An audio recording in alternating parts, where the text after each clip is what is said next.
আমি যখন কাউকে উপদেশ দিচ্ছি, সমস্যা হলো মাঝে মাঝে আমি এটা ভেবে ফেলি যে আমি তার চেয়ে উত্তম, আমি ভাবি তার থেকে আমি ভালো, তাই তার আমার উপদেশের দরকার। আর এটা বেশ বড় সমস্যা, বিশেষ করে আপনি যখন উপদেশ দিতে অভ্যস্ত হয়ে পড়েন। আপনি যদি ভেবে বসেন আপনি অন্যদের চেয়ে অনেক ভালো। শুনুন, আমার কাছে এই মাইক আছে, 18টা ক্যামেরাম্যান আমার দিকে ক্যামেরা তাক করে রেখেছে, কিন্তু এসবের কোনো মূল্য আমার কাছে নেই। আমি কোনো অংশে আপনাদের চেয়ে উত্তম নই, আর আপনিও আমার চেয়ে উত্তম নন। শুধু আল্লাহই বলতে পারেন কে কার চেয়ে উত্তম, শুধুমাত্র আল্লাহ জানেন। এসব কোনো মর্যাদার মানদণ্ড নয়, তা হতে পারে না। আল্লাহ কি বলছেন? ইন্না রাব্বাকা হুয়া আ'লাম বিমান দাল্লা আন সাবিলিহি ওয়া হুয়া আ'লামু বিল মুহতাদিন। আপনার রব, তিনিই একমাত্র জানেন কে পথ হারিয়েছে, কে পথভ্রষ্ট হয়েছে সঠিক পথ থেকে। আল্লাহ ভালো জানেন আমি বিপথে আছি না আপনি। আমি তো এটাও জানি না আমি নিজে সঠিক পথে আছি কিনা, এতটুকু জ্ঞান আমার নেই। আপনাকে পথ নির্দেশনা দেওয়ার আগে আমার বুঝতে হবে আল্লাহ একমাত্র জানেন আমার মর্যাদা কতটুকু। আল্লাহ একমাত্র জানেন আমার মর্যাদা কতটুকু, আমার আসল অবস্থান কোথায়। তো আমাকে আল্লাহর সামনে নত থাকতে হবে অন্য কাউকে উপদেশ দেওয়ার আগে। আমি কখনো বলি না সুবহানাল্লাহ, এই লোকগুলো পুরোপুরি বিভ্রান্তির মধ্যে আছে, আমার এদেরকে সাহায্য করতে হবে। এটা ভাববার আগে একটু থামুন, আমি তো নিজের অবস্থান কোথায় তাও জানি না। আর দ্বিতীয়ত, যখন কাউকে উপদেশ দিচ্ছেন অথচ তারা আপনার কথা শুনছে না, তারা সেভাবে পরিবর্তিত হচ্ছে না যেভাবে আপনি চাইছেন, তাদের কোনো রূপান্তর দেখা যাচ্ছে না, এর মানে কিন্তু এই না যে তারা পথভ্রষ্ট। হয়তো কোনো বীজ বেড়ে উঠছে কিন্তু আপনি তা দেখতে পাচ্ছেন না। তবে আল্লাহ জানেন ভিতরে কি হচ্ছে, আমরা শুধু জানি বাহিরে কি হচ্ছে। আর বাহিরেরটা দেখি আমরা অধৈর্য হয়ে পড়ি, আর ভিতরে কি হচ্ছে সে ব্যাপারে কোনো খেয়াল করি না। আর আপনাদের প্রতি এটা আমার শেষ মন্তব্য, এই কথা দিয়ে আজ শেষ করতে চাই, কারণ এটা এই উম্মতের সবচেয়ে গুরুত্বপূর্ণ সমস্যাগুলোর একটি। আজকের এই উম্মতের সবচেয়ে বড় সমস্যা হলো জ্ঞানের অভাব। এই অভাবের উপস্থিতি বোঝা যায় যখন আমরা বাহ্যিক দিক দেখে ব্যতিব্যস্ত হয়ে পড়ি, অথচ অন্তর্গত বিষয়গুলো নিয়ে ভাবি না। এমনকি ইসলামিক কর্মকাণ্ডেও না। একটা ছেলে খুব ভালো কারণ সে সম্পূর্ণ কোরআন মুখস্থ করে ফেলেছে, কিন্তু এটা তো বাহ্যিক বিষয়। একজন ভালো মানুষ সেই যার অনেক ইলম আছে, এটাও তো বাহ্যিক বিষয়, অন্তর্গত বিষয় নয়। আপনার অনেক ইলম থাকা সত্ত্বেও আপনি একজন জঘন্য মানুষ হতে পারেন, এটা সম্ভব, তাই না? আপনি হতে পারেন একজন হাফিজ, কিন্তু আল্লাহ আর রাসূলের ব্যাপারে আপনি এক বিন্দু পরোয়া করেন না। সম্ভব এটা? অবশ্যই। কেউ হাফিজ হলেই যে সে ভালো মানুষে পরিণত হয় এমনটা নয়। হিফজ খুবই গুরুত্বপূর্ণ, আমার সন্তানরাও হিফজ চর্চা করে, কিন্তু হিফজ এই সমীকরণের খুবই ক্ষুদ্র একটা অংশ। আমাদের আগে অন্তরের সমস্যা দূর করতে হবে, এটাই সবচেয়ে গুরুত্বপূর্ণ বিষয়। অন্য সবকিছুর চাইতেও এর গুরুত্ব বেশি। কিছু মানুষ বলে যতক্ষণ না তোমার অনেক ইলম অর্জন হবে তুমি আল্লাহর কাছে কিছুই না।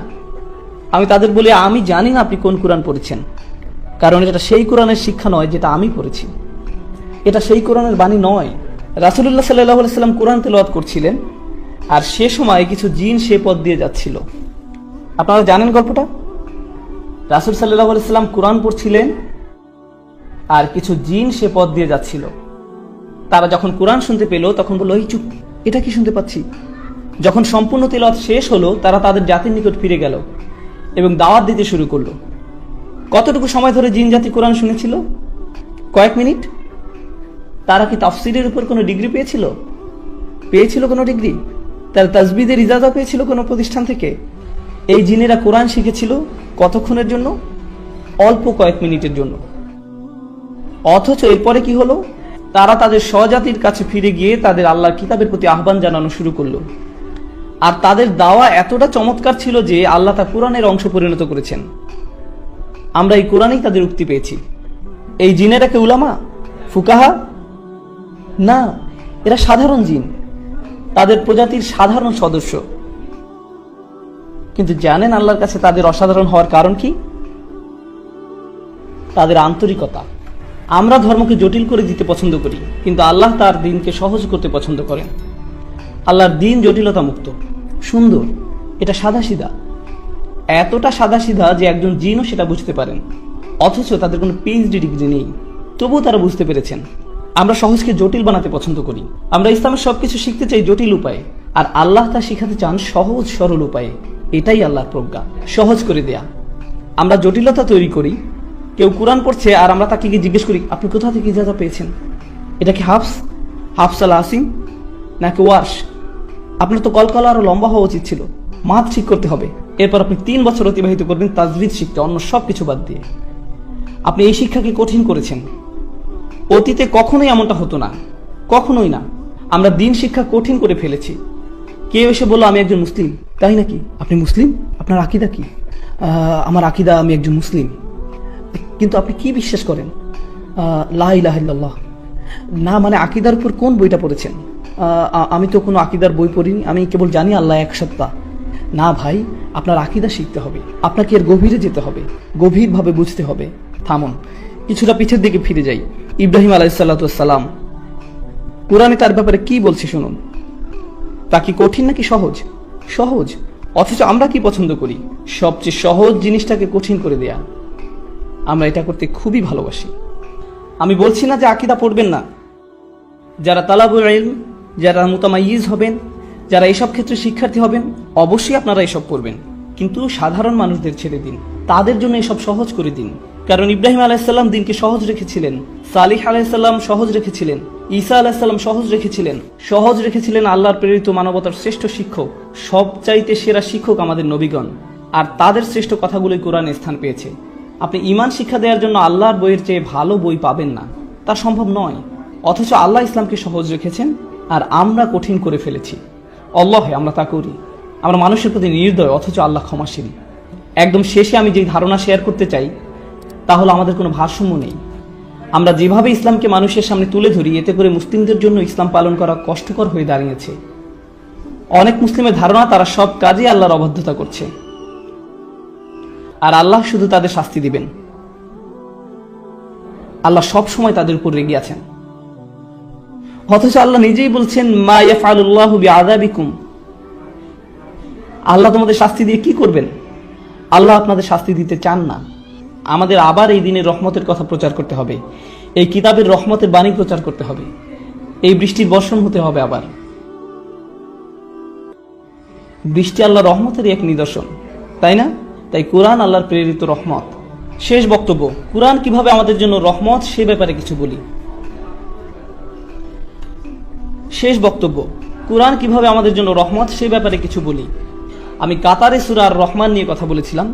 এখানে শুধু একটা জিনিস শেয়ার করব, শুধু একটা বিষয়। আজকে ফিরে যাওয়ার সময় এই কথাটা ভাবতে থাকুন। সূরা আর রহমান শুরু হয়েছে আর রহমান দিয়ে। এটা আল্লাহর খুবই সুন্দর একটা নাম, তাই না? এটা আল্লাহর সেই নাম যাতে ভালোবাসা আছে, যাতে স্নেহ আছে। আল্লাহর সেই নাম যা রাহম শব্দটার সঙ্গে সম্পর্কিত। কত সুন্দর নাম আল্লাহর। বোস্টনে এক মেয়ে এসে আমাকে বলল, আমি ইসলাম ধর্ম ছেড়ে দিয়েছি। আমি জিজ্ঞেস করলাম, কেন ছেড়ে দিয়েছেন?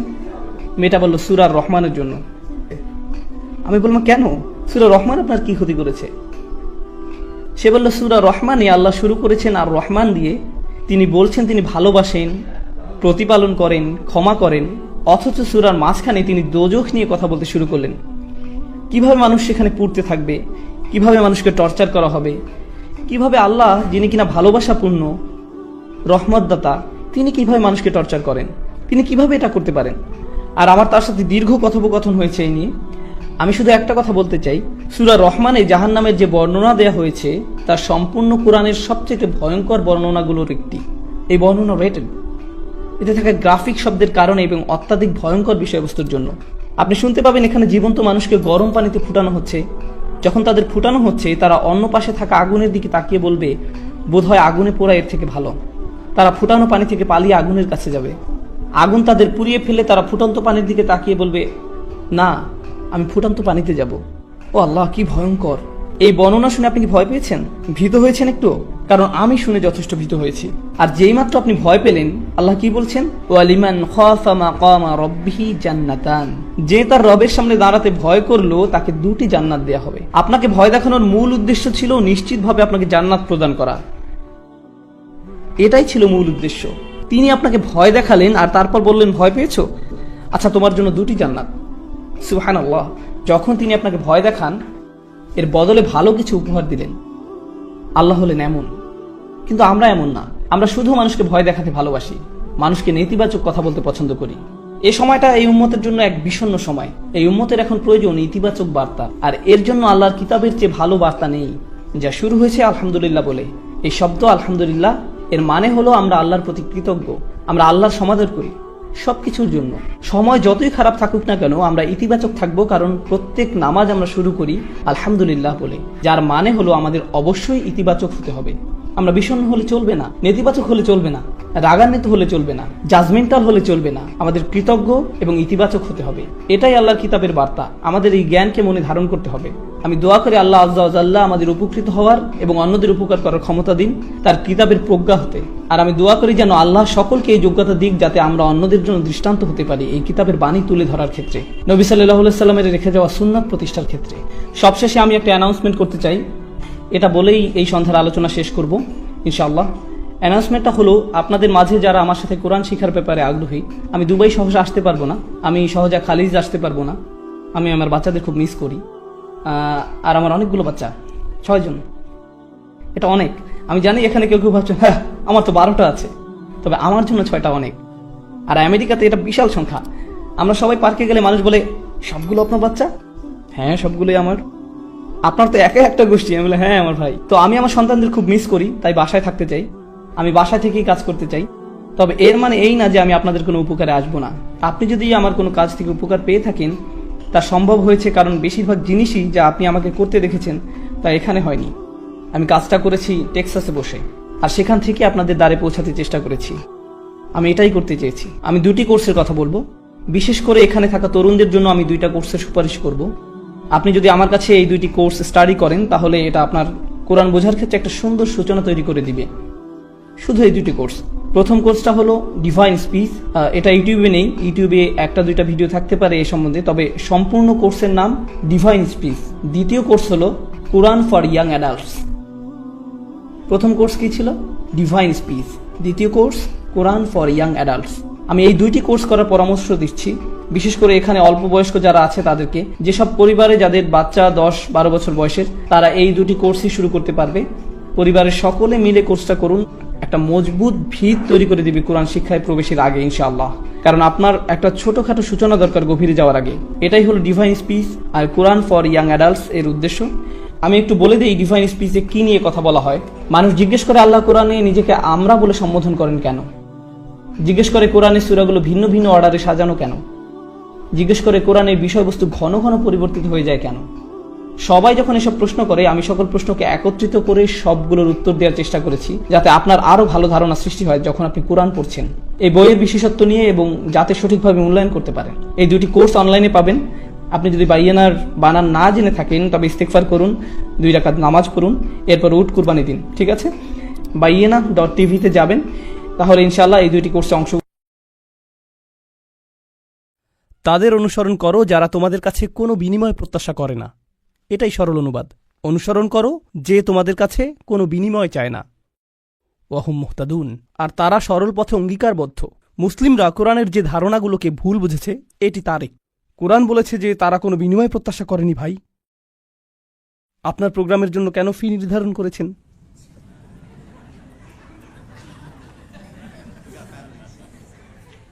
না না, এটা জানার বিষয়। কোরআন আরো বলছে ইয়াশতারুনা বিআয়াতিল্লাহি সামানান কলিলান। তারা আল্লাহর আয়াত বিক্রি করে সামান্য মূল্যের জন্য। নিজের জন্য আপনার লজ্জিত হওয়া উচিত। আল্লাহর আয়াত বিক্রি করা গোটা কোরআনের সবচেয়ে ভুল বোঝা ধারণাগুলোর একটি। বিষয়টা খুলে বলছি। রসুল সাল্লাল্লাহু আলাইহি সাল্লাম মুসাব ইবনে উমাইরকে মদিনায় প্রেরণ করেছিলেন। জানেন আপনারা?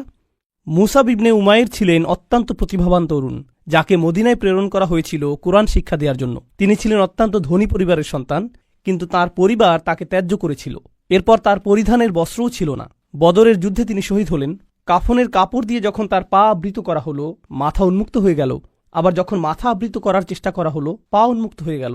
রসুল সাল্লাল্লাহু আলাইহি সাল্লাম তাকে মদিনায় প্রেরণ করলেন কি শিক্ষা দেওয়ার জন্য?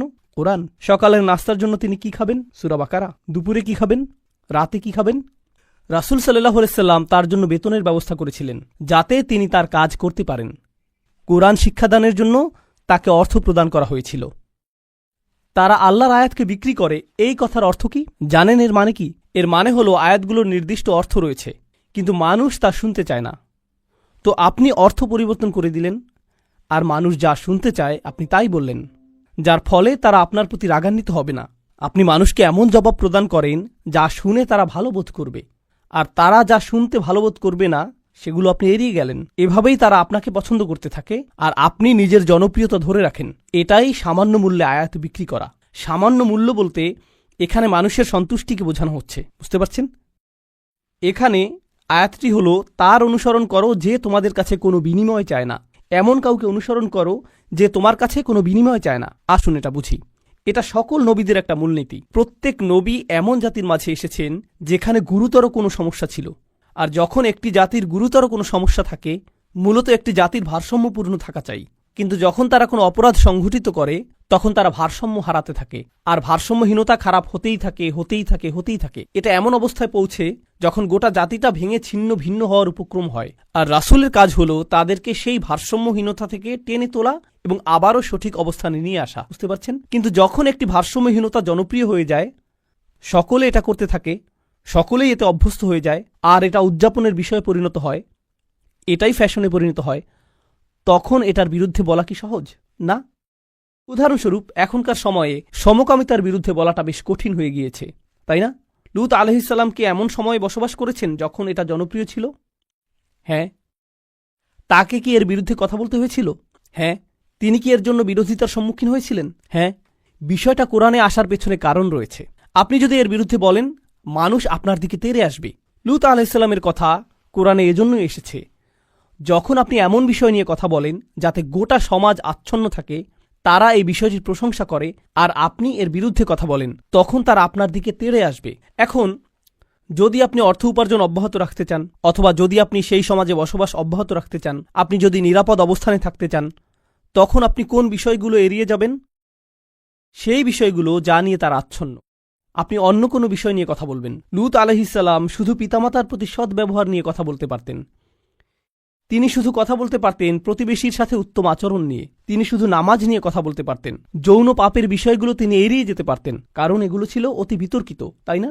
তিনি যদি এটা করতেন তাহলে কি তিনি ঝামেলায় পড়তেন? না, কোনো ঝামেলা হতো না। আর প্রসঙ্গক্রমে তিনি কিন্তু এখনও ভালো কাজ নিয়েই কথা বলছেন। পিতামাতার প্রতি সদাচরণ একটি ভালো কাজ, নামাজ পড়া একটি ভালো কাজ, দানশীলতা একটি ভালো কাজ। তো কেন তাকে এমন বিষয়বস্তু বেছে নিতে হলো যা তাকে ঝামেলায় ফেলবে? আসলে এটাই একজন রাসূলের কাজ। তারা এসেছেন এই বিষয়গুলো নিয়ে কথা বলার জন্য যা নিয়ে অন্য কেউ বলার সাহস করবে না। আর আল্লাহর পক্ষ থেকে তারা রায় দিবেন। ওয়াল কুরআনিল হাকিম। তারা আল্লাহর পক্ষ থেকে রায় দিবেন, আর এটা বারবার বারবার বারবার বারবার দিবেন। সেই সমাজের মূল্যবোধকে আক্রমণ করবেন, আর বারবার বারবার আক্রমণ করবেন। কিন্তু এক্ষেত্রে তারা পরোয়া করেননি, কারণ এই পাপ কাজগুলোর বিরুদ্ধে কথা বলতেই হবে। আর নিশ্চিতভাবেই যখন কেউ এটা করেন, কোনো বিনিময়েই তারা আগ্রহী থাকেন না, কারণ বিনিময় থেকে বঞ্চিত হওয়ার জন্য এই কাজগুলোই যথেষ্ট। মাল্লা ইয়াসআলুকুম আজরন। তাদেরকে অনুসরণ করো যাদের কোনো স্বার্থ নেই, কারণ এটা জনপ্রিয় হওয়ার পথ না, এটা ধ্বংসপ্রাপ্ত হওয়ার পথ। ওয়াহুম মুহতাদুন। তারা তাদের ব্যক্তিগত জীবনে সুপথ প্রাপ্ত, সৎ পথের প্রতি অঙ্গীকারবদ্ধ। এখন বিষয়টি বুঝুন। সৎ পথের প্রতি অঙ্গীকারবদ্ধ। রাসূলগণ ছিলেন বক্তা, কিন্তু বক্তা আর কারা আছেন? আপনারা কি সমাজের অন্য বক্তাদের কথা বলতে পারেন? স্কলাররা? ইসলামী পরিবেশের বাইরের কথা বলছি। রাজনীতিবিদরা? রাজনীতিবিদরা হলেন বক্তা, তাই না? ঠিক আছে। তো রাসূলগণ আপনাকে রীতিনীতি নিয়ে বলেন, সমাজ পরিবর্তন নিয়ে বলেন, তাই না? রাজনীতিবিদরাও কি কখনো কখনো সমাজ পরিবর্তন নিয়ে কথা বলেন? অবশ্যই। কিন্তু যখন রাজনীতিবিদরা সমাজ পরিবর্তনের কথা বলে, আমরা দেশের উন্নতি করতে চাই, আমরা জাতির উন্নতি করতে চাই, আমরা এটাকে শক্তিশালী করতে চাই, ইত্যাদি ইত্যাদি ইত্যাদি, তারপর আপনি যখন তাদের ব্যক্তিগত জীবন পর্যবেক্ষণ করেন, আপনি কি পান? আপনি পান দুর্নীতি। তো তাদের কথাগুলো অনেক উঁচু মানের, কিন্তু তাদের চরিত্র অনেক নিচু। আর প্রসঙ্গক্রমে আপনি দেখেন যে তারা উঁচু মানের জিনিসগুলো নিয়ে কথা বলে এজন্য যে তারা ক্ষমতা চায়, তারা মন্ত্রী হতে চায়, তারা বিনিময় চায়, তারা কোনো কিছুর প্রতি লালায়িত। যখন নবীরা কথা বলেন, তারা কি চান? তারা শুধু চান ন্যায় বিচার, তারা শুধু চান সত্য, আপনার কাছ থেকে কোনো বিনিময় চান না। আর উপরন্তু আপনি যদি নবীদের ব্যক্তিগত জীবনের দিকে লক্ষ্য করেন, তারা সর্বদাই সঠিক পথের প্রতি অঙ্গীকারবদ্ধ ছিলেন। ওয়াহুম মুহতাদুন। তো বাণীটি নিখুঁত এবং বাণীবাহকও নির্ভেজাল। এই ধারণাটি কি আগেও শেখানো হয়েছিল? হ্যাঁ। ইন্নাকা লামিনাল মুরসালিন আলা সিরাতিম মুস্তাকিম। আরেকবার পুনরালোচনা। কোরআন এরকমটাই করে, আয়াতগুলো পরস্পর সম্পর্কযুক্ত। এখন পরের আয়াতে অমালি, অর্থাৎ আমার কি সমস্যা হয়েছে, সেই মানুষটি এখনো কথা বলছেন, সেই রজুল, সেই আদর্শ ব্যক্তি। আল্লাহর ইচ্ছায় যার নাম আমরা কোনো একদিন জান্নাতে জানতে পারব। তিনি বলেছেন, আমার কি সমস্যা হয়েছে? লা আবুদুল্লাযী ফাতারানি, আমি কি সেই সত্তার উপাসনা করব না যিনি অস্তিত্বহীন অবস্থা থেকে আমাকে গড়েছেন? ওয়া ইলাইহি তুরজাউন, আর তোমাদের সকলকে তারই কাছে ফিরিয়ে নেওয়া হবে। এখন মা Ali, In Arabic we say وما لي لا أفعل التي شأنها أن يوردها المتكلم في رد على من أنكر عليه فعلا. ইবনে আশুর এটা উল্লেখ করেছেন যে যখন কেউ বলে আমার কি সমস্যা হয়েছে যে আমি এটা অথবা সেটা অথবা অন্য কিছু করব, এর অর্থ হলো কেউ তাকে বলেছে যে এই তোমার কি সমস্যা হয়েছে, তুমি কেন ধর্ম ত্যাগ করেছো, আর সে তার দিকে ফিরে এর জবাব দিচ্ছে। তো প্রকৃতপক্ষে উক্তিটি যদিও লিপিবদ্ধ হয়নি, কিন্তু তার বক্তব্যের ধরন দেখে আমরা বুঝতে পারছি এই তোমার কি সমস্যা হয়েছে, কেন তুমি এই মিথ্যা ধর্মের পক্ষে কথা বলছো। আর তিনি তার দিকে ফিরে বলছেন, আমার এমন কি হয়েছে যে আমি তার উপাসনা করব না যিনি আমাকে সৃষ্টি করেছেন, আর তোমাদের সকলকেও তার কাছে ফিরিয়ে নেওয়া হবে। এটা উপলব্ধি করো যে তোমাদেরকেও ফিরিয়ে নেওয়া হবে। বাক্যটি শুরু হয়েছে আমার কি সমস্যা হয়েছে এটা দিয়ে, শুরু হয়েছে তাকে দিয়ে, আর বাক্যটি শেষ হয়েছে তোমাদের সকলকে তার কাছে ফিরিয়ে নেওয়া হবে। তো তিনি কাকে দিয়ে শুরু করেছেন? নিজেকে দিয়ে। আপনি যদি মানুষের সাথে একাত্ম হয়ে গিয়ে এই বাণী তাদের কাছে প্রচার করতে চান, আপনাকে নিজের সম্পর্কে অনেক কিছু স্বীকার করতে হবে। মানুষকে আপনার এটা বলার সক্ষমতা থাকতে হবে যে তোমরা সমস্যার সম্মুখীন হবে। আমি যদি কাউকে পরামর্শ দিই ভ্রমণ সম্পর্কে, আপনি এই এয়ারলাইন্সে না গিয়ে অমুক এয়ারলাইন্সে যান। আমি যদি এমনটা বলে শুরু করি যে ভাই আমি এই এয়ারলাইন্সে গিয়েছিলাম, তারা এত বেশি দেরি করেছিল, তারা আমার লাগেজ হারিয়ে ফেলেছিল, অমুক এয়ারলাইন্সে যান, এটা কি পরামর্শটিকে বেশি আবেদনময় করে তুলছে? কারণ আপনি নিজের কথা প্রথমে বলেছেন, আর যেহেতু আপনি কোনো একটি অভিজ্ঞতার শিকার হয়েছেন, এখন আপনি ঐকান্তিকভাবে তার কল্যাণের জন্য তার কাছে আসছেন। কিন্তু যদি আপনি তার কাছে গিয়ে বলেন হে তুমি এই এয়ারলাইন্সে যাচ্ছ, তুমি একটা স্টুপিড, এটা কি এমন ব্যবহার যার ফলে মানুষ রাজি হবে? না, বরং এটা অপমানজনক। তিনি নিজের সম্পর্কে বলছেন, কারণ তিনি চান না যে তারা তাকে ঘৃণা করুক। তিনি ঘৃণার উদ্রেককারী কোনো কথা বলতে চান না, তিনি একপাশে কোনো কথা বলতে চান না, তিনি শুধু তার নিজের সম্পর্কে কথা বলতে চান। দেখো আমার দিক থেকে এটা হবে বড় ধরনের অপরাধ, দেখো আমার দিক থেকে এটা হবে বড় ধরনের অপরাধ যদি আমি তাকে উপেক্ষা করি যিনি আমাকে সৃষ্টি করেছেন। তোমরা সকলেও তার কাছে ফিরে যাচ্ছ। এটা কথা বলার খুবই ভালোবাসাপূর্ণ উপায়, যেটা তিনি ইতিমধ্যে শুরু করেছেন ইয়া কওমি বলার মাধ্যমে। এজন্যই তিনি তার জাতির প্রতি ভালোবাসার টানে ছুটে এসেছিলেন। তো তিনি বললেন ওমা লিয়া লা আবুদুল্লাযী ফাতারানি ওয়া ইলাইহি তুরজাউন আত্তাখিযু মিন দুনিহি আলিহা, আমার কি তাকে ছাড়া অন্য কাউকে উপাস্য মানা উচিত? ইউরিদনির রহমানু বিদুররিন, যদি আর রহমান বা অবিশ্বাস্য রকম দয়ালু সত্তা সিদ্ধান্ত নেন যে কোনো ক্ষতি নেমে আসবে, লা তুগনি আন্নি শাফাআতুহুম শাইআ, অন্য সকল মিথ্যা উপাস্য মিলে আমাকে মুক্ত করতে সক্ষম হবে না। তাদের সকলের মিনতি, তাদের সকলের মধ্যস্থতা, তাদের এই অনুরোধ যে হে আল্লাহ তাকে ছেড়ে দিন, সে আমার উপাসনা করত, এগুলোর কোনোটাই কাজে আসবে না। লা ইউনকিযুন, তারা আমাকে রক্ষা করতে পারবে না। যদি আল্লাহ আমার প্রতি অসন্তুষ্ট হন, এই সব প্রতিমা আমাকে পরিত্রাণ দিতে পারবে না, এই সব পৌরাণিক উপাস্যগুলো আমাকে রক্ষা করতে পারবে না। কেন আমি অন্য কারো কাছে যাব? জানেন তিনি এখানে কি করছেন? তিনি তাদের ধর্মের সমালোচনা করেছেন, তাই না? কারণ তারা অন্য উপাস্যে বিশ্বাস করে। কিন্তু এভাবে না বলে যে তোমাদের কি সমস্যা, কেন তোমরা এই সকল উপাস্যে বিশ্বাস করছো, তারা তোমাদের রক্ষা করতে পারবে না, এর পরিবর্তে তিনি বললেন কিভাবে আমি এই সকল উপাস্যে বিশ্বাস করতে পারি? তারা আমাকে সাহায্য করতে পারবে না। কাকে? আমাকে। আমি শুধু আমার নিজেকে নিয়ে চিন্তিত। আত্তাখিযু মিন দুনিহি আলিহা ইন ইউরিদনির রহমান, যদি আর রহমান আমার উপর কোনো ক্ষতি নামানোর সিদ্ধান্ত নেন। প্রথমত তিনি আমি সর্বনামটি ব্যবহার করেছেন, কারণ এখন তিনি তাদের মূর্তিগুলো নিয়ে কথা বলবেন। আপনি অন্য মানুষের ধর্ম নিয়ে কথা বলতে পারেন যতক্ষণ এটা আপনার সাথে প্রাসঙ্গিক হয়। কেন এটা আপনার কাছে যুক্তিসঙ্গত মনে হয় না? তাদের সম্পর্কে না, বরং আপনার সম্পর্কে। এই জিনিসটা আমার কাছে যুক্তিসঙ্গত মনে হয় না, এই জিনিসটা আমার সাথে যায় না, এটা আমি আমার নিজের জন্য সঙ্গতিপূর্ণ মনে করি না। কেন আপনি এভাবে কথা বলবেন? কারণ আপনি এটাকে আত্ম অহংকারের প্রতিযোগিতায় পরিণত করতে চান না। এখানে দ্বিতীয় বিষয়টি হল আর রহমান, যদি আর রহমান অকল্যাণ দেওয়ার সিদ্ধান্ত নেন, তারা আমাকে রক্ষা করতে পারবে না। দাঁড়ান, আর রহমান শব্দটির অর্থ কি? যিনি অকল্যাণ দেন। এর অর্থ কি? আর রহমান অর্থ যিনি দয়ালু, যিনি যত্ন করেন, যিনি ভালোবাসা প্রদর্শন করেন। তো কেন তিনি বলছেন যে আর রহমান যদি কোনো অকল্যাণ করতে চান? আর রহমান শব্দটি এবং ক্ষতি শব্দটি একে অপরের সাথে যায় না, তাই না? তারা একসাথে যায় না। জানেন তিনি তাদেরকে কি বলেছেন? তোমরা আর রহমানকে নিয়ে এর আগে উপহাস করেছ। তোমরা বলেছ মা আনজালার রহমান মিন শাই, আর রহমান কোনো কিছু প্রেরণ করেননি। তারা ইতিমধ্যেই এই নামটি ব্যবহার করেছে। তার নাম অবিশ্বাস্য রকম ক্ষমাশীল এবং অত্যাধিক ক্ষমাশীল, কিন্তু এর অর্থ এই নয় যে তার অকল্যাণ সাধন করার ক্ষমতা নেই। আপনি তার নাম থেকে সুযোগ নিতে পারবেন না। আর ভাবতে পারবেন না যে কোনো কিছুই হবে না। আরে ভাই, আল্লাহ মহান, কোনো সমস্যা হবে না। কিছু মানুষ আল্লাহর সাথে আপোষ মীমাংসা করতে চায়। আমি আল্লাহর জন্য এত কিছু করি, আমি যদি সামান্য কয়েকটি বিষয় কখনোই না করি, এতে কোনোই সমস্যা নেই। আল্লাহর এটা বোঝা উচিত।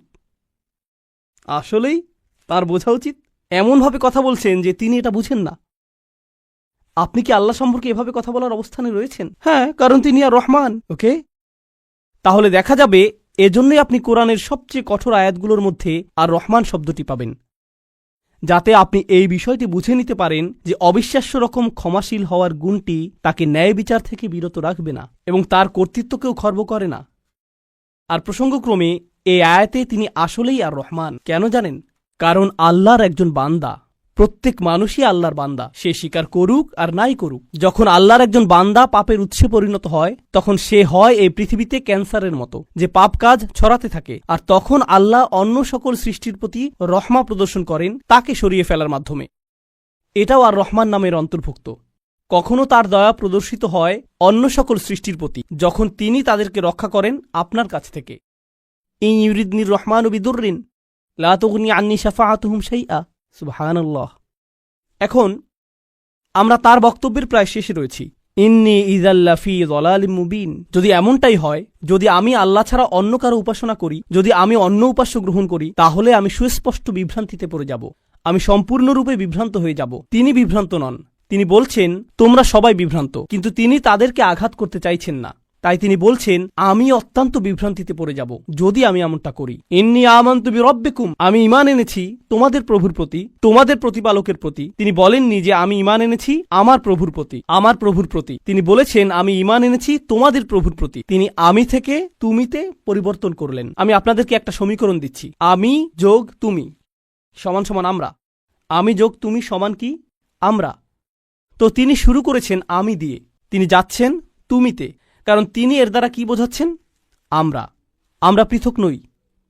আমি চাই আমরা সবাই যেন সুখী হই। আমি চাই আমরা সবাই যেন আল্লাহর কাছে পরিত্রাণ পাই। এটা আমি বনাম তোমরা নয়, এটা আমি এবং তোমরা। দাওয়াতি কাজ মানে প্রতিপক্ষ নয়, এর অর্থ বিতর্ক নয়, এর অর্থ যুক্তিতর্ক নয়। আমরা এটাকে এগুলোতে পরিণত করেছি। আমি একটি দাওয়াতি প্রোগ্রাম করতে চাই যেখানে আমি খ্রিস্টানদের সাথে বিতর্ক করব। আপনার কোথাও ভুল হচ্ছে। এটা এভাবে কাজ করে না। এর জন্য একটা নির্ধারিত অবস্থান রয়েছে, তবে এটাকে দাওয়াতি কাজ বলে না, এটাকে বলে জিদাল। এর জন্য কোরআনের ভিন্ন শব্দ রয়েছে, আর সেটা হলো সর্বশেষ পন্থা। আমরা শুরুতেই এটা করব না, কখনোই করব না।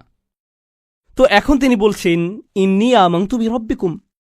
আমি তোমাদের সকলের প্রভুর প্রতি ঈমান এনেছি, তোমাদের সকলের প্রভুর প্রতি ঈমান এনেছি। ফাসমাউন। আমার কথা শোনো, আমার কথা শোনো। তিনজন রাসূল কথা বলেছেন, আর তিনি বলছেন আমার কথা শোনো। আমি যা বলছি তা শুধু শোনো। কখনো কখনো আমি শিক্ষক হিসাবে এই বিষয়টা খেয়াল করি। আমি আরবি শেখাই অথবা চেষ্টা করি। ধরুন ছাত্ররা সামনে বসে শিখছে, আর তখন একজন সহকারী আসলো, শিক্ষকের সহকারী একজন আসলো, আর ছাত্রদের কাঁধে হাত রেখে বলল মনোযোগ দিয়ে পড়ো। আমি কিন্তু মনোযোগ দিতে বলিনি। একজন সহকারী এসে বলল মনোযোগ দিয়ে পড়ো। এর কি কোনো প্রভাব রয়েছে? হ্যাঁ। এর কি ভিন্ন ধরনের প্রভাব রয়েছে? হ্যাঁ। যখন আরেকজন ছাত্র আপনার কাছে এসে বলে ভাই পড়াশোনা করো, শিক্ষক বলেন যে পরীক্ষার জন্য পড়াশোনা করো। হ্যাঁ, অবশ্যই আমি পরীক্ষার জন্য পড়াশোনা করব। তারপর আপনি রাত 8টার সময় বাস্কেটবল খেলা দেখছেন, আর আপনার বন্ধু এসে বলল আরে ভাই চলো পড়াশোনা করি। এটার কি ভিন্ন প্রভাব থাকবে? অবশ্যই থাকবে। এই সাহাবী এটা বুঝতে পেরেছিলেন, রাসূলদের এই সঙ্গীটি তা বুঝতে পেরেছিলেন। তার কাছে রয়েছে স্বতন্ত্র স্থান। সূর্যের আছে নিজস্ব স্থান, চাঁদেরও রয়েছে নিজস্ব স্থান। এটা প্রতিযোগিতা নয়। আমার কথা শুনো। এটা এতটাই ভালোবাসাপূর্ণ চমৎকার বক্তব্য, আর আমি এখানে বলতে চাই যে তার বক্তব্যটি এখানে তিনজন রাসূলের থেকেও বেশি কাজ করেছিল। এই আয়াতগুলোতে তার বক্তব্যের বেশি প্রভাব রয়েছে তিনজন রাসূলের তুলনায়। এটা কেন? এটা আমাদেরকে শিখানোর জন্য যে আল্লাহ যাকে চান তাকেই বিজয় প্রদান করেন। আল্লাহ তাকেই কবুল করবেন যার প্রতি তিনি রাজি হবেন। পার্থিব ফলাফল এবং পার্থিব পরিণাম আল্লাহর কাছে অর্থবহ নয়, বরং প্রচেষ্টাই আল্লাহর কাছে অর্থবহ। পার্থিব ফলাফল হল যখন আল্লাহ সিদ্ধান্ত নেবেন তখন তিনি দুয়ার খুলে দিবেন, এটাই হবে। পরের আয়াতটি বলছে কিলাদ খুলিল জান্নাহ। বক্তব্যের অংশটি প্রায় শেষ। কিলাদ খুলিল জান্নাহ, জান্নাতে প্রবেশ করো। দাঁড়ান, তিনি তো তার লোকদের সাথে কথা বলছিলেন, এখন বলা হচ্ছে জান্নাতে প্রবেশ করো। কি ঘটল? তাকে হত্যা করা হয়েছিল। তিনি এত ভালোবাসাপূর্ণ উদ্বেগপূর্ণ বক্তব্য দিলেন, শহরের প্রান্ত থেকে তার লোকদের কাছে ছুটে আসলেন, তাদেরকে বোঝানোর চেষ্টা করলেন। তারা রাসূলদেরকে স্পর্শ করতে পারল না, কারণ রাসূলগণ আল্লাহ প্রদত্ত নিরাপত্তায় ছিলেন। কিন্তু সেই একমাত্র ঈমানদার হত্যার শিকার হলেন। এই ঘটনাটিতে ঈমানদারদের জন্য শিক্ষা রয়েছে, তাই না? এখন সামান্য কয়েকজন ঈমানদার যারা রাসূল সাল্লাল্লাহু আলাইহি সাল্লামের উপর ঈমান এনেছিলেন, তাদেরকে মানসিকভাবে প্রস্তুত করা হলো, এর জন্য তোমরাও হত্যার শিকার হতে পারো। ইয়াসির, সুমাইয়া, বিলালও মৃতপ্রায় হয়ে গিয়েছিলেন রাদিয়াল্লাহু আনহুম।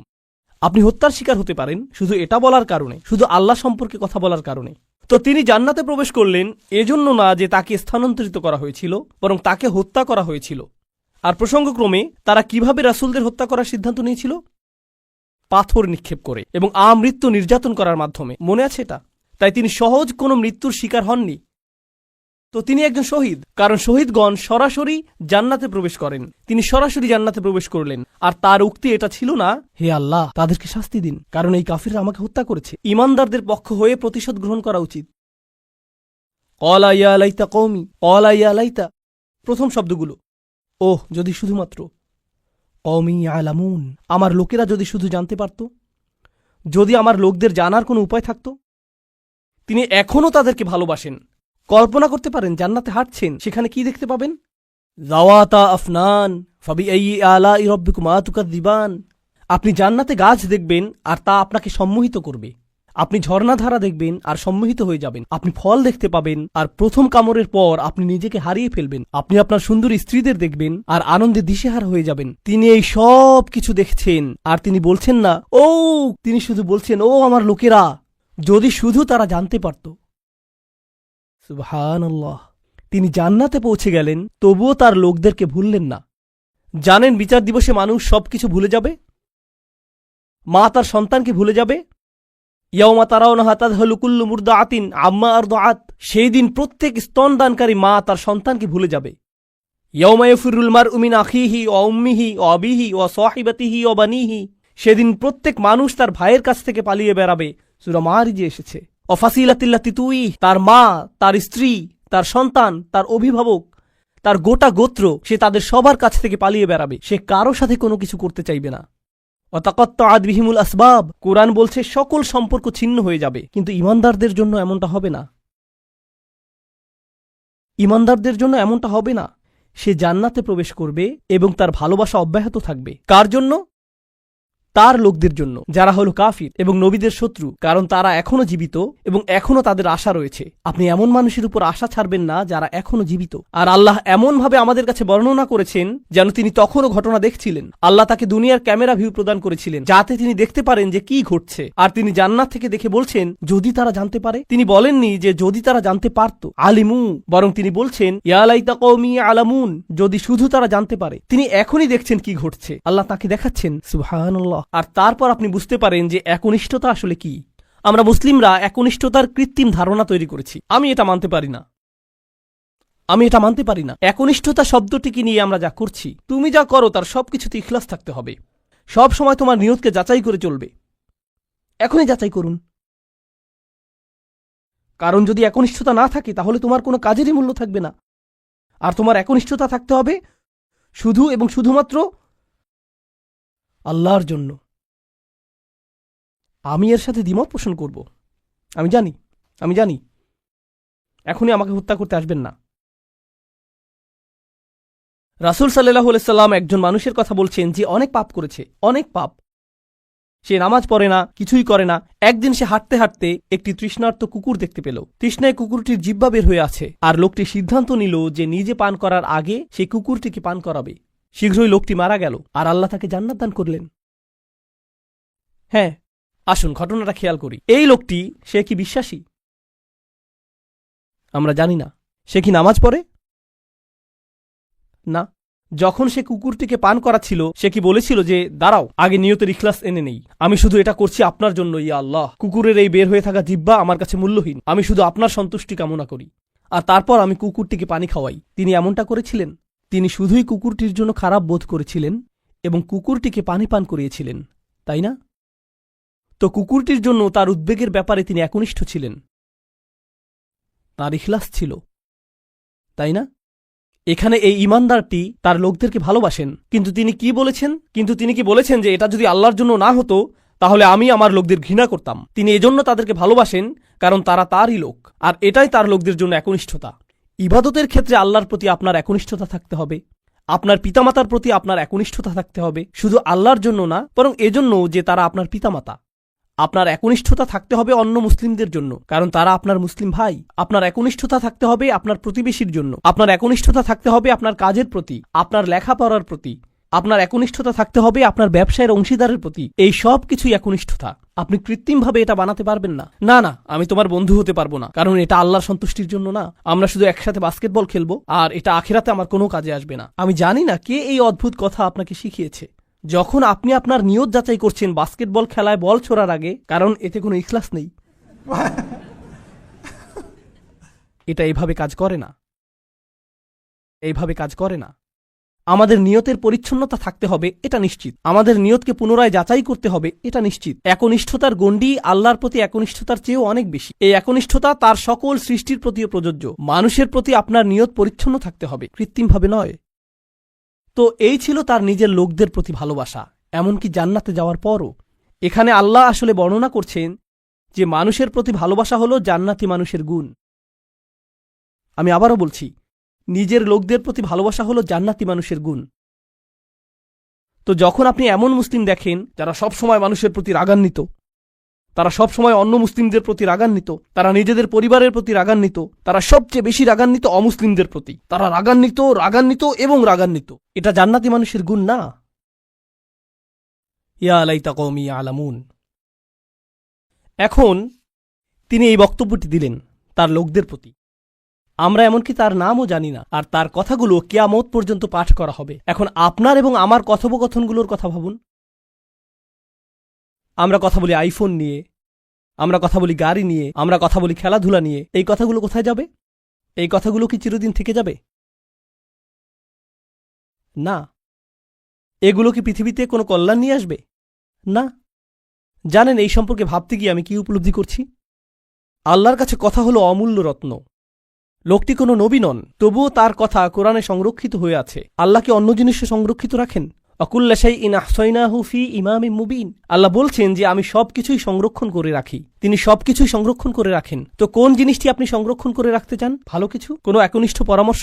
আপনাকে কি ব্যাপক জ্ঞানের অধিকারী হতে হবে ভালো কিছু বলার আগে? এই মানুষটির কি ভালো কথা বলার আগে অনেক অনেক ডিগ্রির প্রয়োজন হয়েছিল? বিষয়টি জটিল নয়, শুধু ভালো মানুষ হন। লক্ষ্য করুন কেমন চমৎকারভাবে কোরআন সন্নিবেশিত। যখন তিনি জান্নাতে গেলেন আর তিনি বললেন যদি আমার লোকেরা জানতে পারে, পরের আয়াতে তিনি বলছেন বিমা গফর আলী রব্বি ওয়া জাআলানি মিনাল মুকরামিন, সেই ক্ষমা যা আমার প্রভু আমাকে প্রদান করেছেন আর আমাকে তাদের অন্তর্ভুক্ত করেছেন যাদেরকে সম্মানিত করা হয়েছে। তিনি জান্নাতের দুটি জিনিসের কথা বলছেন, ক্ষমা এবং সম্মান। সূরার শুরুতে এসেছে ফাবাশশিরহু বিমাগফিরাতিন ওয়া আজরিন কারীম। সূরার শুরুতে আল্লাহ বলছেন কোনো এক স্থানের সেই একাকী ঈমানদারদেরকে অভিনন্দন প্রদান করো যে সে পাবে ক্ষমা এবং সম্মানসূচক প্রতিদান। মনে আছে সেটা? ক্ষমা এবং সম্মানসূচক প্রতিদান। এখন সূরার মাঝখানে এই মানুষটি জান্নাতে পৌঁছে গেলেন এবং বললেন ইয়া আল্লাহ, আপনি আমাকে ক্ষমা প্রদান করেছেন এবং সম্মানিতদের অন্তর্ভুক্ত করেছেন। পুনরালোচনা, নিখুঁত পুনরালোচনা, এটাকে বলা হয় কুরআনের ইহকাম ওয়াল কুরআনিল হাকিম। এই আয়াতগুলো নিয়ে শেষে একটি বিষয় আমি আসলেই ভালোবাসি, তা হল যখন তিনি তার লোকদের সাথে কথা বলছিলেন তিনি বললেন ইন্নী আমানতু বিরব্বিকুম, আমি ঈমান এনেছি তোমাদের প্রভুর প্রতি, আমি ঈমান এনেছি তোমাদের প্রভুর প্রতি। কিন্তু যখন তিনি জান্নাতে প্রবেশ করলেন তিনি বললেন বিমা গফর লি রব্বি, আমার প্রভু। একই মানুষের কথা। এখন তিনি বলছেন আমার প্রভু। যখন তিনি জান্নাত দেখলেন, যখন তিনি জান্নাতে প্রবেশ করলেন, যখন তিনি ক্ষমা লাভ করলেন, যখন তিনি আল্লাহ প্রদত্ত সম্মানের অধিকারী হলেন। প্রসঙ্গক্রমে কারো দ্বারা সম্মানিত হওয়ার অর্থ কি? কিভাবে আপনি কারো দ্বারা সম্মানিত হতে পারেন বলতে পারেন আমাকে? স্বীকৃতি পাওয়া। হ্যাঁ, কারো স্বীকৃতি পাওয়া। কেউ আপনাকে অভিবাদন জানালো, কেউ আপনার সাথে কর্মর্দন করতে আসলেন, এটা দ্বারা তিনি আপনাকে সম্মানিত করলেন, তাই না? আমি এখনই বলে দিচ্ছি সামনের আয়াতগুলোতে এটা আসবে। সেখানে আল্লাহ বলছেন সালামুন কওলাম মির রব্বির রহিম, এই সূরাতেই। আরো পরে আল্লাহ বলছেন তিনি তোমাদেরকে বলবেন সালাম। তো শুরুতে তিনি বলছেন আমি তোমাদেরকে প্রদান করব সম্মানিত প্রতিদান, সম্মানিত প্রতিদান, সম্মানিত প্রতিদান। সেই সম্মানিত প্রতিদানটি কি? কতটা সম্মানিত এটা হতে পারে? আমি কি একটা মেডেল পাবো? কোনো সার্টিফিকেট দেয়া হবে পরীক্ষায় পাশ করার পর যেমনটা দেয়া হয়? কি সার্টিফিকেট আপনি পাবেন? আপনি পাবেন সালাম। আল্লাহর পক্ষ থেকে। এটাই আপনি পাবেন। তো যখন তিনি তা পেলেন, তিনি ভুলে গেলেন যে এই প্রভু অন্য কারো প্রভু, তিনি শুধু তারই প্রভু।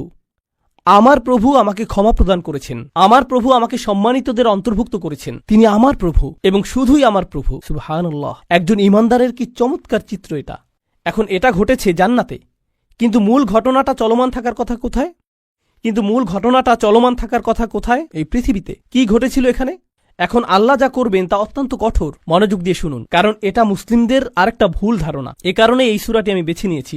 যখনই আমি কোনো সূরা বেছে নেই, আমি উপলব্ধি করি যে আল্লাহ আমাদের সমসাময়িক এত এত সমস্যার জবাব দিয়েছেন, এটা অবিশ্বাস্য। যদি মুসলিমরা কোথাও আক্রমণ করে অথবা কোনো কিছু বিস্ফোরণে উড়িয়ে দেয় আর অন্য মুসলিমরাও এতে মারা যায়, তাহলে তারা তো জান্নাতেই প্রবেশ করবে, এতে কোনো সমস্যা নেই। আমি এই যুক্তি শুনেছি। এই পরিস্থিতির শিকার হয়ে যদি মুসলিমরা অথবা নিরীহ মানুষ মারা পড়ে, আল্লাহ তো জানেনই, তিনি তাদেরকে জান্নাতে পাঠিয়ে দিবেন। তাই এখানে কোনো ক্ষতি হয়নি, কারণ জান্নাত দুনিয়ার চেয়ে উত্তম। আমি জানি না যে আপনি এই ধরনের বিকারগ্রস্ত কথা শুনেছেন কিনা, কিন্তু আমি এটা অনেকবার শুনেছি। এখন আমি আপনাদেরকে এই বিষয়ে কিছু কথা বলবো। আল্লাহ কি এই মানুষটিকে জান্নাত প্রদান করেছেন? হ্যাঁ, কিন্তু আল্লাহ তাকে জান্নাত প্রদান করার অর্থ এটা না যে আল্লাহ সেই লোকদের প্রতি রাগান্বিত নন যারা তাকে হত্যা করেছিল। ঘটনাটির ধারাবাহিকতা পৃথিবীতে চলতে লাগলো। যখন তিনি জান্নাতে মনোরম সময় উপভোগ করছিলেন, আল্লাহ তার হত্যার প্রতিশোধ গ্রহণ করেছেন। অমা আনজালনা আলা কওমিহি মিন বাদিহি মিন জুনদিন মিনাস সামাই অমা কুন্না মুনজিলিন। আমরা আকাশ থেকে কোনো সেনাবাহিনী প্রেরণ করব না এই লোকদের জন্য। এই নগণ্য কুরাইশরা, তারা মনে করেছে যে অনেক বড় কিছু হয়ে গিয়েছে। এই পৃথিবীতে তারা তুচ্ছ, গুরুত্বহীন। অর্থনীতিতে, রাজনীতিতে, জ্ঞানে, বিজ্ঞানে এই লোকদের ধ্বংস করার জন্য বিশেষ কোনো প্রস্তুতির প্রয়োজন নেই। আকাশ থেকে আমার কোনো সেনাবাহিনী প্রেরণের প্রয়োজন নেই। সেনাবাহিনীর কথা উল্লেখ করার কারণ হলো, যখন আপনি কুরাইশদেরকে সতর্কবাণী প্রদান করেন যে আমি তোমাদেরকে সতর্ক করছি, তারা বলবে কোন সেনাবাহিনী?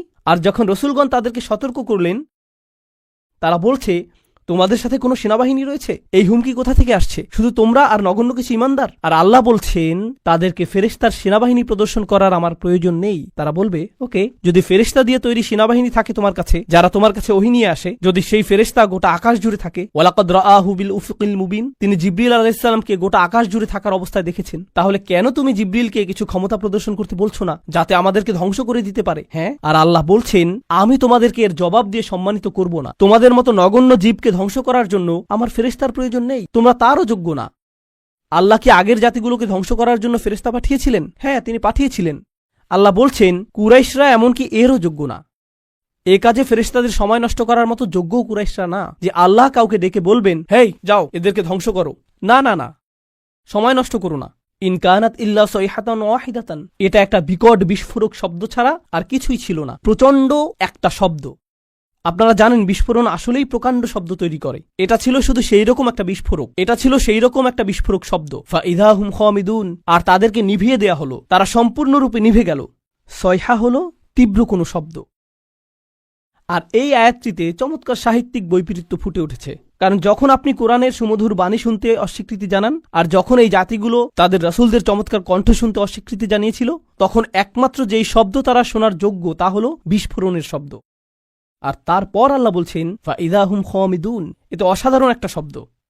হুমুদ এবং হুমুদ দুইটি শব্দ রয়েছে আরবিতে। শীতকালে যখন রাতে আগুন জ্বালান আর এভাবে নিভান,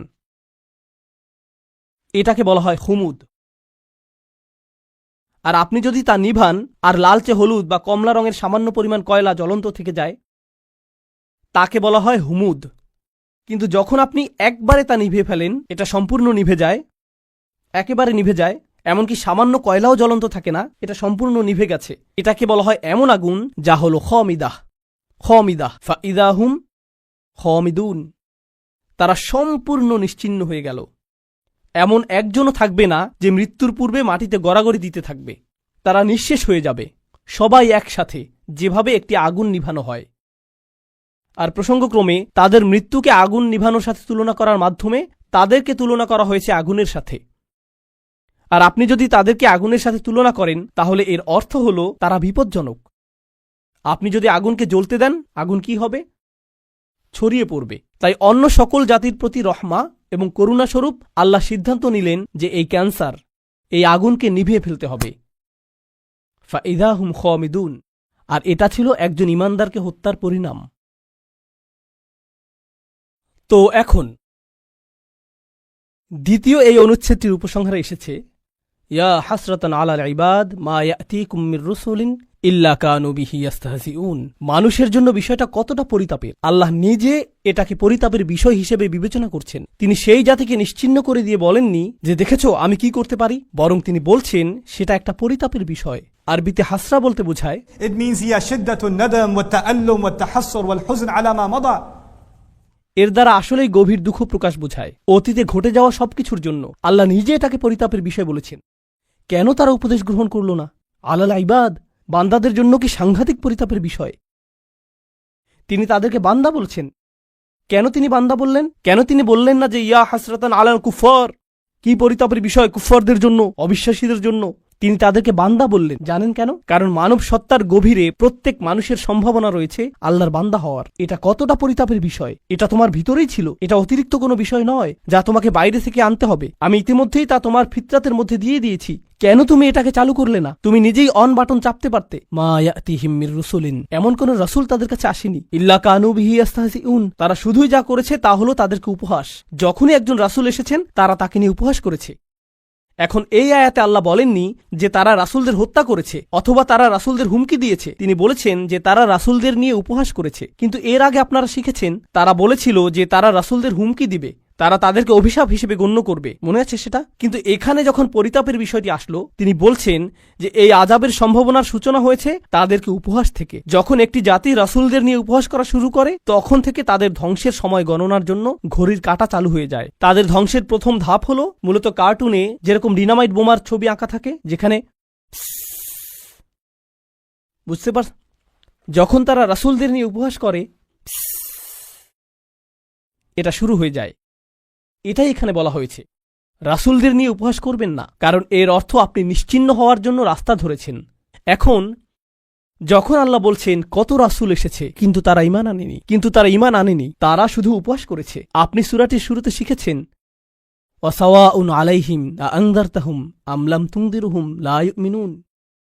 ধারণাটি পুনরায় জোরদার হচ্ছে। কি পরিতাপের বিষয়। এত এত রাসূল এসেছেন কিন্তু মানুষ উপদেশ শুনে না।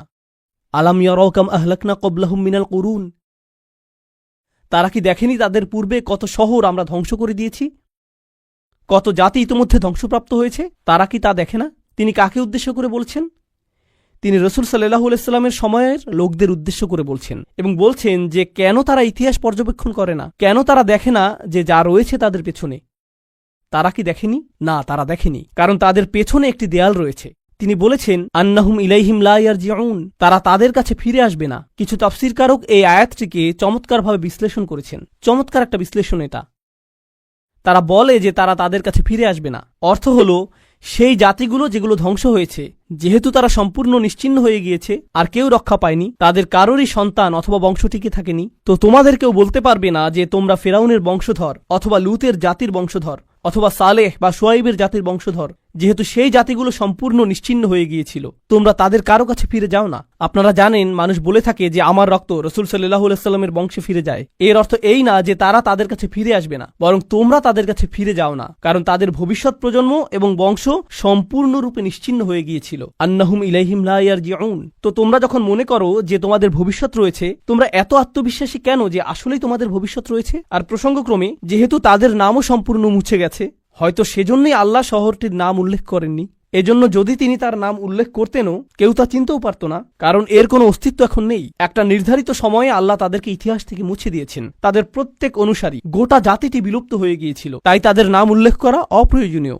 এখন আল্লাহ বলছেন তারা বিলুপ্ত হয়ে গিয়েছে, যার অর্থ ইতিহাসে তারা বিস্মৃত হয়ে গিয়েছে। তারপর তিনি কুরাইশদের সম্পর্কে বলেছেন যে তোমরা নগণ্য একটা জাত, কিন্তু পরের আয়াতে তিনি এই সব কিছুকে একসাথে সংযুক্ত করেছেন। সম্পূর্ণ এই অনুচ্ছেদটি শেষে তিনি বলছেন ওয়া ইন কুল্লুল লাম্মা জামিউল লাদাইনা মুহদারুন, তারা তাদের কাছে ফিরে আসবে না। আর যখন তোমরা মারা যাবে নিজেদের সন্তানদের কাছেও তোমরা ফিরে আসবে না। তোমাদের প্রত্যেকেই, আমি বলে রাখছি যে তোমাদের সকলকে এবং অন্য সকল প্রজন্মের, অন্য সকল জাতির কাফেররা যারা তোমাদের মতো, তাদের সকলকে একত্রিত করা হবে।